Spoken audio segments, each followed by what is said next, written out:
High বন্ধুরা, সবাইকে আসসালামু আলাইকুম। সবাই আমার ভাবির ভাইরাল পিঠার শুরু থেকে শেষ পর্যন্ত দেখতে চেয়েছেন, কিভাবে ভেজেছিলাম সেটাও দেখতে চেয়েছেন। তো আজকে সম্পূর্ণ ভিডিওটা আপনাদের মাঝে দেখানোর চেষ্টা করব।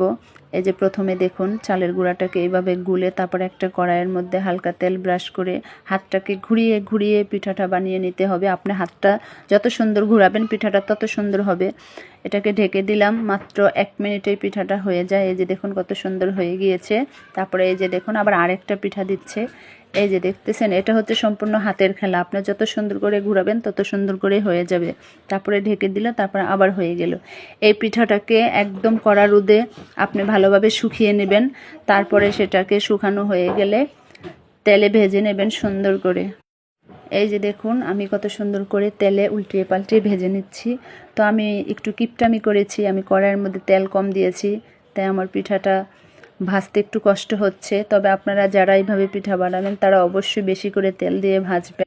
আরেকটা কথা, আমার ভাবি যে পিঠাগুলি বানিয়েছে ওই পিঠাগুলি আমরা একটা বিয়ে বাড়িতে দিয়ে দিয়েছিলাম, আমাদের এক আত্মীয়র বাড়িতে।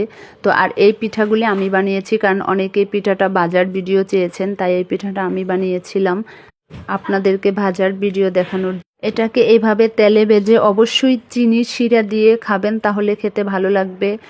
আল্লাহ হাফেজ, সবাই ভালো থাকবেন, সুস্থ থাকবেন। আর আমার ভিডিও ভালো লাগলে আমার পেজটাকে ফলো করবেন।